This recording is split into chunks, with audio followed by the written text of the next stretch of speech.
Hello everyone, मेरा नाम है रजत शर्मा और आप देख रहे हैं बुल वर्सेस बियर। तो आज है 16 नवंबर। आज हम एनालिसिस करेंगे क्रूड ऑयल और नेचुरल गैस की। हम देखेंगे दोनों इंडेक्सेस किस तरीके से बिहेव कर रही हैं। 14 नवंबर को इन दोनों इंडेक्सेस ने कहां पर क्लोजिंग दी, उसके बेसिस पर हम प्रिडिक्ट करने की कोशिश करेंगे कि ये दोनों इंडेक्सेस 17 नवंबर को यानी कि मंडे को किस तरीके से बिहेव कर सकती हैं। तो वीडियो शुरू करने से पहले जिन लोगों ने चैनल को अभी तक सब्सक्राइब नहीं किया वो चैनल को सब्सक्राइब कर लो, बेल आइकन दबा दो और वीडियो के डिस्क्रिप्शन में मैंने फ्री टेलीग्राम चैनल की लिंक दी है, वहाँ से आप फ्री टेलीग्राम चैनल भी ज्वाइन कर सकते हो। तो देरी न करते हुए सबसे पहले हम वीडियो को शुरू करते हैं। अब मैं आप लोगों के सामने पहले ग्लोबल सिनेरियो बताता हूँ कि अभी ग्लोबल सिनेरियो क्या चल रहा है। देखो, अभी टेंशन क्रिएट हो रखी है यूएसए और वेनेजुएला में। अब मैं आपको एक ग्लिम्स दे देता हूँ, एक समरी में बता देता हूँ कि अभी इन दोनों देशों के बीच क्या चल रहा है। सबसे पहले मैं बताता हूँ, वेनेजुएला और गुयाना ये दो कंट्री हैं, इन दोनों में बॉर्डर डिस्प्यूट चलता है एक पर्टिकुलर एरिया के पीछे। स्पेशली कौन सा एरिया है वो, एसिक्विबो नाम का एक एरिया है। वहाँ उस एरिया वो जो एरिया है, क्यों डिस्प्यूट चलता है उसके लिए, क्योंकि वहाँ पर बहुत सारे ऑयल रिजर्व मिले हुए हैं। तो गुयाना बोलता है कि ये एरिया मेरा है, सेम वेनेजुएला बोलता है कि ये एरिया मेरा है। इस वजह से उनके बीच वो डिस्प्यूट चलता रहता है। अगर इस वजह से वेनेजुएला किसी वॉर में इन्वॉल्व होता है या शॉर्ट टर्म कॉन्फ्लिक्ट में इन्वॉल्व होता है तो वहाँ से ऑयल सप्लाई जो होती है उस पर इम्पैक्ट पड़ेगा और जो ग्लोबल मार्केट है वहाँ पर ऑयल की प्राइस इंक्रीज हो सकती है। हालांकि वेनेजुएला एक बहुत बड़ी कंट्री नहीं है, लेकिन वहाँ पर ऑयल रिजर्व बहुत सारे हैं, इस वजह से वो एक बहुत इंपॉर्टेंट रोल प्ले करती है। अब यूएसए और वेनेजुएला के बीच अभी फिलहाल और टेंशन चल रही है। क्यों चल रही है? क्योंकि वेनेजुएला जो है वो उसका सपोर्ट करता है रशिया और चाइना। अब रशिया चाइना ऑब्वियसली तो उससे यूएसए को दिक्कत है, और जो पॉलिसीज़ वेनेजुएला अपने लिए बनाता है वो एंटी यूएसए होती है, तो ये यूएसए को पसंद नहीं है। तो यूएसए वहाँ पर किसी भी तरीके से पॉलिटिकल अनस्टेबिलिटी लाना चाहता है और ऐसी सरकार लाना चाहता है जो यूएसए के फेवर में हो, ना कि चाइना और रशिया के फेवर में हो। अब वेनेजुएला में पॉलिटिकल इंस्टेबिलिटी कभी भी बढ़ सकती है, इस वजह से ऑयल की प्राइस एकदम से गैप अप ओपन होकर बहुत ज़्यादा इंक्रीज भी हो सकती है। लेकिन ये पहले से सोच कर नहीं चलना है कि ऐसा हो जाएगा। ऐसा होने के बाद अगर ऐसा होता है तो मार्केट ऑटोमेटिकली प्राइस एक्शन में आपको दिखा देगा, तभी आपको ट्रेड लेना है। लेकिन ये ग्लोबल सिनेरियो जो चल रहा है वो उस हिसाब से मैंने आपको बता दिया कि अभी क्या चल रहा है। अगर आप इंटरनेशनल नेशनल रिलेशंस पे और जो मेजर जो इंसिडेंट्स होते हैं उन पर अगर आप इसी तरीके की डीप एनालिसिस वीडियो चाहते हो तो मेरे को कमेंट में ज़रूर बता देना। इसके ऊपर भी मैं अलग से वीडियो बनाने लगूंगा और आप लोगों के लिए वो भी वीडियो इसी चैनल पर मिल जाएंगी, या उसके लिए हम अलग से चैनल बना देंगे। तो अब देरी ना करते हुए सबसे पहले हम वीडियो को शुरू करते हैं। तो अब मैं आप लोगों के सामने क्रूड ऑयल का चार्ट ओपन कर लेता हूं। अब देखो, क्रूड ऑयल के चार्ट में सबसे इंपॉर्टेंट बात अभी फ़िलहाल के लिए क्या है वो मैं आप लोगों को बता देता हूँ। देखो, मंडे को इसकी एक्सपायरी है, फ़िलहाल ये ट्रेंड लाइन आ रहा है, ठीक है। अब यहाँ से ये इस तरीके का हेड एंड शोल्डर भी बन सकता है, ठीक है, ऐसे निकल के। लेकिन मंडे के दिन एक्सपायरी है तो ऑब्वियसली एक्सपायरी में इतना आसान तो नहीं है कि वो मार्केट सबको इतना इजीली पैसे कमाने दे। तो मंडे के दिन हो सकता है ये यहाँ पर ही घूम के पूरा प्रीमियम गला दे, आपको थोड़ा सा ऊपर जाए फिर नीचे आए फिर ऊपर जाए, इस तरीके से प्रीमियम गला दे। तो जो लोग भी ट्रेड करना चाहते हैं वो नेक्स्ट एक्सपायरी में करें, रेदर देन आप इसी एक्सपायरी में ट्रेड करें। अगर आप लोग एक्चुअल में ट्रेडिंग करना चाहते हैं तो एक्सपायरी में ट्रेड करोगे तो जुआरी बन के रह जाओगे, ट्रेडर कभी नहीं बन पाओगे।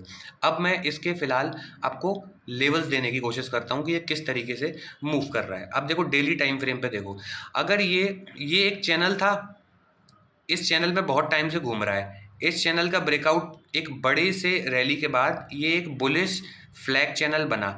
अगर ये चैनल का ब्रेकआउट होता है और ये ट्रेंड लाइन तोड़ता है और फाइनली 5444 के ऊपर क्लोजिंग देता है आवरली टाइम फ्रेम पे, रीटेस्ट देता है, तो फिर 5500 के लेवल खुलेंगे और इसके ऊपर भी क्लोजिंग देता है तो 60 पॉइंट और मिलेंगे 5560। इसके ऊपर भी क्लोजिंग देता है, रीटेस्ट देता है तो सीधा सीधा 5700 के लिए खुल जाएगा। उसके बाद 5790 से लेके 5800 तक के लिए अपसाइड में ओपन हो सकता है। यहाँ तक के लेवल आपको ये दिखा सकता है, ठीक है। अब डाउन साइड के सिनेरियो देख लो, डाउन साइड में ये क्या कर सकता है, उसके लिए हम इसको आवरली टाइम फ्रेम पे एक बार ओपन कर लेते हैं और फिर इसके लेवल देखते हैं। देखो, अब यहाँ से आप एक इसमें ट्रेंड लाइन ड्रॉ कर सकते हो, उस ट्रेंड लाइन को फॉलो करना। जब भी वो ब्रेक डाउन हो तब आप लोगों को इसमें थोड़ा सा सेलिंग के लिए देखने को मिल सकता है। इस ट्रेंड लाइन को ये अब फॉलो करेगा, देखो, ठीक है। इस ट्रेंड लाइन को जब तक ना तोड़े तब तक आप डाउन साइड में बिल्कुल सोचना भी मत। डाउन साइड में एक लेवल आपको यहाँ मिल सकता है। अब मैं आपको लेवल देता हूँ कि ये अप साइड में और डाउन साइड में किस तरीके, देखो डाउन साइड अप साइड के तो मैंने बताई दी है आपको। डाउन साइड में देखो, अगर ये यहाँ कहीं से इस ट्रेंड लाइन को तोड़ता है और ये 5350 को तोड़ता है तो 50 पॉइंट खुल जाएंगे 5300। ये बहुत स्ट्रॉन्ग सपोर्ट है, तो यहाँ पर अलर्ट हो जाना। इसके नीचे हो सकता है जाए लेकिन फिर वापस आ जाए, लेकिन अगर इसको भी तोड़ता है तो 40 पॉइंट और खुल जाएंगे 5260। ये भी बहुत स्ट्रॉन्ग सपोर्ट है। अगर इसको भी तोड़ देता है रीटेस्ट देकर तो फिर लेवल खुल जाएंगे 5200 तक के लेवल फिर से डाउन साइड में खुल सकते हैं। लेकिन याद रखना, न्यूज़ मैंने आपको बताई दी है। अब मार्केट यहाँ से अप ट्रेंड में जा सकता है, क्योंकि इसकी एक्सपायरी होने के बाद, इस एक्सपायरी में तो उम्मीद मत करना, अगर ट्रेड करना भी है तो नेक्स्ट एक्सपायरी में करना।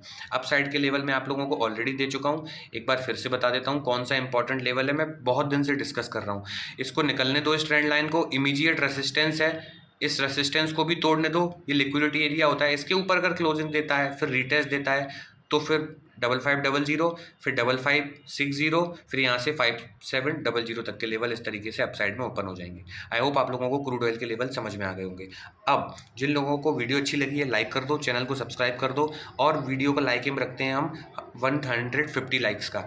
और जो लोग कोर्स बाय करना चाहते हैं उन लोगों के लिए बता दूं, डिस्क्रिप्शन में मैंने लिंक दे दी है, पिन कमेंट में भी मैंने लिंक दे दी है। उस लिंक पर क्लिक करोगे आप लोग इस पेज पर आ जाओगे। यहाँ से इनरोल नाउ पे क्लिक करोगे, आप लोगों के सामने ये विंडो ओपन हो जाएगी। अब यहाँ से डायरेक्टली बाय नाउ कर सकते हो, व्यू कोर्स कंटेंट पे भी जा सकते हो। जैसे ही व्यू कोर्स कंटेंट पे जाओगे आप लोगों के सामने ये पेज ओपन होगा। यहाँ से आप देख सकते हो इस कोर्स को मैंने 2 पार्ट्स में डिवाइड किया है। अब लोगों को ये कन्फ्यूज़न होती है कि ये MCX का कोर्स है या फिर प्रॉपर प्राइस एक्शन और स्टॉक मार्केट का कोर्स है। देखो मैंने इसमें कुछ चीज़ें MCX स्पेसिफिक बताई हैं, लेकिन प्राइस एक्शन और जो साइकोलॉजी है वो आप दुनिया के किसी भी मार्केट में यूज़ कर सकते हो। तो आप लोगों का ये डाउट तो मैं यहाँ क्लियर कर देता हूँ। अब टेक्निकल एनालिसिस में मैंने ये सारे टॉपिक्स कवर किए हैं कि कैंडल किस तरीके से बनती है, चार्ट पैटर्न किस तरीके से बनते हैं, सपोर्ट रेसिस्टेंस आप किस तरीके से ड्रॉ कर सकते हो। जैसे मैं सिंपल रखने की कोशिश करता हूँ ना चार्ट में, उस तरीके से मैंने आपको बिल्कुल बेसिक से समझाने की इसमें कोशिश की है। इवन लाइव चार्ट एनालिसिस भी मैंने आपको इसमें समझाई है। सेकंड जो इसका मॉड्यूल है वो है ट्रेडिंग साइकोलॉजी। इसको मैंने बिल्कुल बेसिक टू एडवांस, अगर आपको कुछ भी नहीं आता ना और अगर आपने इसमें बताई हुई चीज़ें फॉलो कर ली तो आधे से ज़्यादा काम तो आपका यहीं हो जाएगा। तो मैंने इसमें सब कुछ समझाने की कोशिश की है। अगर आप यहाँ से सीखना चाहते हैं तो यहाँ से सीख सकते हैं, अदरवाइज मार्केट आपसे अपना चार्ज लेकर तो आपको सिखाई देगा। और एक चीज़ और बता दूँ, नवंबर एंड तक इसकी प्राइस इंक्रीज़ होने वाली है। जो लोग अभी बाय करना चाहते हैं अभी बाय कर सकते हैं, और फ्री एनालिसिस वीडियो से सीखना चाहते हैं तो उन लोगों के लिए तो यूट्यूब भरा पड़ा है। और अब देखो मैं आवरली टाइम फ्रेम पर नेचुरल गैस का चार्ट ओपन करता हूँ और हम देखते हैं नेचुरल गैस में क्या हो रहा है। नेचुरल गैस में सिंपली जब से ये नवंबर मंथ स्टार्ट हुआ है, मार्केट इस ट्रेंड लाइन के यहाँ पर ओपन हुआ था। नवंबर का फ्यूचर हैमर कैंडल बनाई। देखो मैं थोड़ा जूम करता हूँ तब आप लोगों को शायद थोड़ा और अच्छे से दिखे। देखो यहाँ पर हैमर कैंडल आई। हैमर कैंडल कितनी इंपॉर्टेंट है यहाँ से आपको पता चलेगा। हैमर कैंडल आई, इसके ऊपर क्लोजिंग एक्टिवेट हुई और कंटिन्यू इसमें बाइंग आ रही है। ये नीचे से ट्रेंड लाइन का जोन बना हुआ है, इस ट्रेंड लाइन को फॉलो कर रहा है। जब तक इस ट्रेंड लाइन के ऊपर रहेगा नेचुरल गैस में कोई भी सेलिंग नहीं आएगी। नेचुरल गैस में इतनी बाइंग क्यों आई? क्योंकि नवंबर दिसंबर में वेस्ट साइड में, US, यूरोप में, कनाडा में, इस साइड में बहुत ज़्यादा सर्दियाँ पड़ती हैं, तो वहाँ पर नेचुरल गैस का यूज़ ज़्यादा होता है। ठीक है, इसी वजह से नेचुरल गैस की डिमांड ज़्यादा बढ़ जाती है और सर्दियों के टाइम पर नेचुरल गैस अप साइड में जाता है। लेकिन इसका मतलब ये नहीं है कि डाउन साइड में नहीं आ सकता। जो प्राइस एक्शन बोले वैसा काम करो और न्यूज़ को इंडिकेशन की तरह यूज़ करो, जैसे हम इन्वेंट्री को यूज़ करते हैं। अब मैं आपको एक बार इसमें आवरली टाइम फ्रेम पे इसको दिखा देता हूँ कि ये किस तरीके से अभी बिहेव कर रहा है। अब देखो ये डाउन साइड से मैंने एक ट्रेंड लाइन बना रखी है। ये एक जोन है, ट्रेंड लाइन का एक जोन है ये वाला। ठीक है, ये और एक ये सपोर्ट बना हुआ है। तो ये दोनों चीज़ें आप लोगों के लिए इंपॉर्टेंट होनी चाहिए। इन दोनों चीज़ों पे फोकस करना आप। ठीक है, सबसे पहले मैं इसको थोड़ा सा क्लियर करता हूँ। अब देखो हमने लेवल 407 का डिस्कस किया था। बहुत टाइम से हम लोग डिस्कस करते आ रहे थे कि ये लेवल बहुत इंपॉर्टेंट है। इसके ऊपर निकला, इसने 418 का भी लेवल टच किया, 420 का मैंने बताया था। यहाँ से 2 पॉइंट से ये वापस नीचे आया, फिर इस ट्रेंड लाइन पे आया, यहाँ से इस ट्रेंड लाइन के नीचे से लिक्विडिटी ग्रैब की, अब वापस उठने की कोशिश कर रहा है। जैसे ही ये 407 को फिर से निकालेगा और रीटेस्ट देगा, याद रखना रीटेस्ट इंपॉर्टेंट है, तो फिर क्या आपको दिखेगा, क्या बन रहा है देखो, आवरली टाइम फ्रेम पर ही दिखा रहा हूँ मैं आपको। यहाँ से ये और ये कप एंड हैंडल या डब्ल्यू पैटर्न से आपको दिख रहा है। जैसे ये 407 तोड़ेगा, फिर से ये पहला लेवल इसको मिलेगा 413 का, 413 के बाद वापस से 418 वाला हाई के लिए आ जाएगा। ये जैसे ही 418 निकलेगा, आप लोगों के लिए 420 के बाद 425 तक के लेवल आपको अप साइड में देखने को मिल सकते हैं। अगले लेवल में और बता दूंगा अगर इसके ऊपर निकलेगा तो, लेकिन फिलहाल आप लोगों को 418 तक के लेवल देखने को मिल सकते हैं अगर ये 407 निकाल देता है तो। एक बार लेवल और बना देता हूँ मैं ताकि आप लोगों को कन्फ्यूज़न ना हो। देखो यहाँ से एक लेवल तो ये दिखा सकता है 413 का, 413 का। अगर मैं इसको 30 मिनट पे खोलूँ तो आपको और अच्छे से चीज़ें इसमें दिखेंगी। देखो ये इस तरीके से निकल सकता है,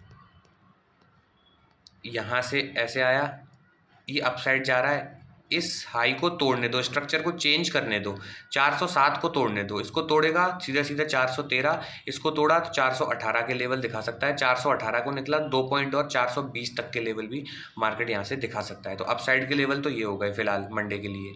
डाउन साइड का लेवल बता देता हूँ, कब तक आपको डाउन साइड आना ही नहीं है। इसको अगर इस तरीके से आता भी है तो ये 380 380 तक आ सकता है। कौन सा लेवल, 380 तक ये डाउन साइड में आ सकता है, लेकिन 380 तक आपको बिल्कुल भी सेलिंग में नहीं आना है, क्योंकि ये किसी भी लेवल से बाउंस बैक कर सकता है, इसलिए सेलिंग अभी अवॉइड करो। इस तरीके से आपको आएगा, देखो इस तरीके से आएगा, यहाँ से लिक्विडिटी ग्रैब करेगा, फिर ऐसे चला जाएगा जैसे यहाँ पर किया है इसने। तो आप बियरिश कब हो सकते हो इसमें, जब तक कि ये 380 का लेवल नहीं तोड़ देता। 380 का लेवल देखो कितना इंपॉर्टेंट है। जब यहाँ देखो, जब यहाँ पर आया था कितनी देर इसने यहाँ टाइम स्पेंड किया, यहाँ से लिक्विडिटी ग्रैब की, फिर उठाइए वापस। तो इस तरीके से 380 का लेवल अब टूटने दो। जैसे ही ये अप साइड से यहाँ कहीं से आएगा, 380 का लेवल आने दो। 380 के नीचे अगर क्लोजिंग देना शुरू करता है वाली टाइम फ्रेम पे, रीटेस्ट देता है तो 372 मिलेगा। 372 के नीचे निकला तो 366, 366 के नीचे निकला तो 358 तक के लेवल ये डाउन साइड में दिखा सकता है। तो इस तरीके से आप नेचुरल गैस को फॉलो कर सकते हो। आई होप आप लोगों को वीडियो अच्छी लगी होगी। वीडियो अच्छी लगी है तो चैनल को सब्सक्राइब कर दो, अब जो लोगों ने सब्सक्राइब नहीं किया वीडियो को लाइक कर दो। मिलता हूँ आपसे अगली वीडियो में, तब तक के लिए सेव योर कैपिटल।